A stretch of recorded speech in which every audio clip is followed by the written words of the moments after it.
Mark sat on the edge of the bed with his head in his hands, feeling like he was stuck in a movie that made no sense. His wife, Sarah, was standing by the door with her arms crossed, looking at him like he had just kicked a puppy. This whole mess started because of a stupid phone app and a lot of bad ideas. Sarah had been acting weird for weeks, whispering into her phone and looking at him with squinty, mean eyes. She wasn't alone in this, though. Her best friend, Becky, was the one pulling the strings. Becky was the kind of person who loved drama more than she loved breathing, and she had convinced Sarah that Mark was living a secret life. The big blow-up happened on a Tuesday. Mark had just come home from a long day of work, thinking about nothing but a sandwich and some video games. Instead, he walked into a trap.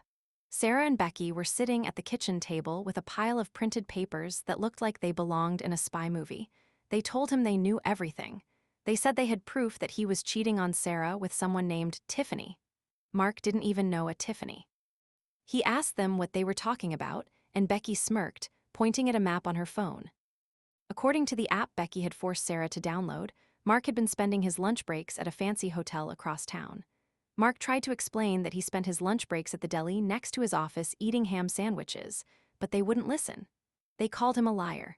They said the GPS didn't lie.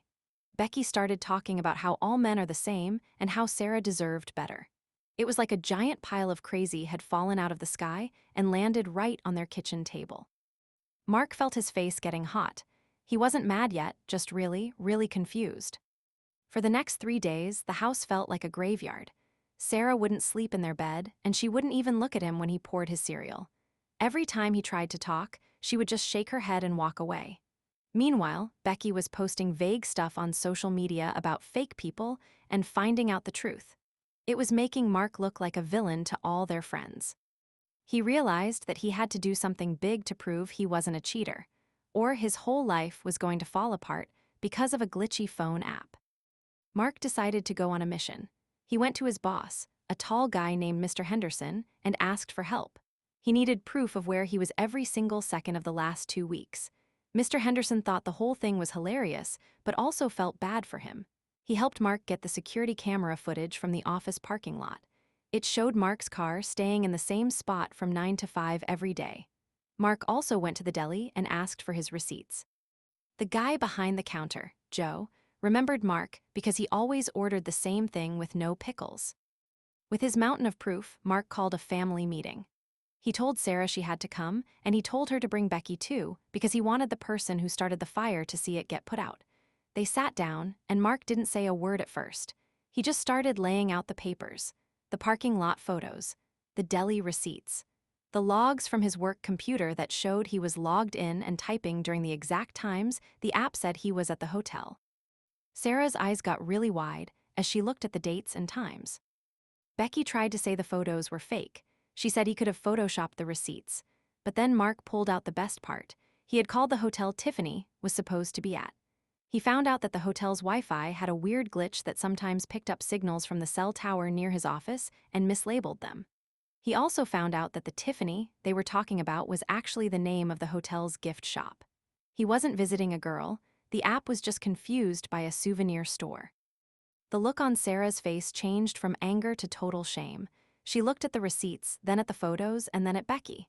The room got very quiet. Becky started fidgeting with her hair and looking at her shoes. She knew she had messed up big time. She had spent weeks telling her best friend that her marriage was a lie, and now she looked like a total jerk. Mark just sat there, waiting. He didn't feel happy about winning, he just felt tired. He wanted his wife back, but he also wanted an apology that matched the mess they made. Sarah started to cry. She told Mark she was so sorry and that she had been a stupid, paranoid mess. She blamed the stress of work and how Becky kept whispering in her ear. Mark looked at Becky and asked her if she had anything to say. Becky gave a tiny, fake-sounding sorry and tried to leave, but Mark wasn't done. He told her that she wasn't allowed in their house anymore. He told her that a real friend doesn't try to break up a marriage because they are bored and like drama. After Becky scurried out the door like a scared mouse, Mark and Sarah had a long talk. It wasn't fixed in one night. Trust is like a Lego tower. It takes a long time to build, but only a second to kick over. Sarah deleted the tracking app and blocked Becky's number for a while. She realized that she should have trusted the man she lived with more than a glitchy map on a screen. Mark eventually forgave her, but he never forgot the week he was a secret agent in a hotel gift shop. Aunt Linda stood up and tried to say her mean things again, but the judge held up a hand to stop her. The judge asked Maya to come forward and speak. Andrew held his breath. Maya stood up, looking very small in her best dress. She told the judge that Andrew was her best friend and that he was the only person who made her feel like she still had a home. She said she didn't want to live with anyone else. The room went very quiet. Even Aunt Linda didn't have anything to say after that. The judge looked at the papers for a long time, then looked at Andrew. She said that while he was young, it was clear that Maya belonged with him. She signed the papers with a loud thump of her pen. Andrew felt like a huge weight had been lifted off his shoulders. He wanted to jump up and cheer, but he stayed professional. He walked over to Maya and they walked out of the courtroom together. For the first time in months, the air felt easy to breathe. They weren't just siblings anymore, they were a family of two. When they got back to the house, it didn't feel quiet and scary anymore. It felt like their house. Andrew ordered a giant pizza and they sat on the floor and ate it. Aunt Linda sent a mean text, but Andrew just deleted it without even reading the whole thing. He knew there would be hard days ahead, days with math homework he couldn't solve and days where they both missed their dad, but they were going to handle it together. Andrew wasn't just a guy in his 20s anymore. He was a guardian, a protector, and a big brother who had won. But Lexi wasn't going to hold her breath anymore, because she had a movie to see and a life to start living again. The final straw came on a Sunday. Leo had planned to meal prep for his whole week. He bought a bunch of chicken and veggies. When he got to the kitchen, the sink was once again full of gross, crusty bowls that had been there for 3 days. There was no room to even wash a carrot. Caleb and Maya were sitting right there, laughing at something on their laptop.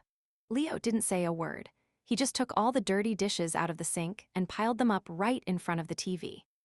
He piled them high, like a monument to their laziness. Caleb jumped up, looking like he was ready to explode. "What are you doing? That's gross," he yelled. Leo just looked at him with a flat expression.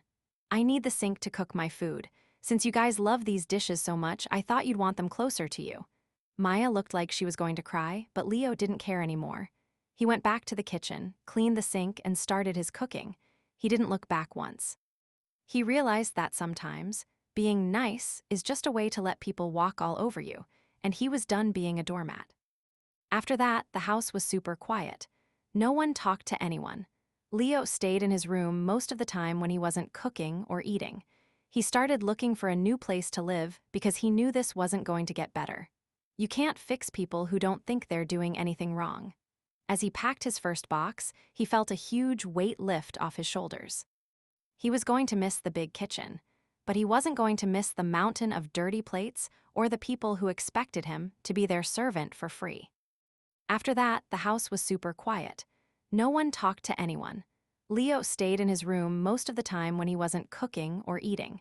He started looking for a new place to live because he knew this wasn't going to get better. You can't fix people who don't think they're doing anything wrong. As he packed his first box, he felt a huge weight lift off his shoulders. He was going to miss the big kitchen, but he wasn't going to miss the mountain of dirty plates or the people who expected him to be their servant for free.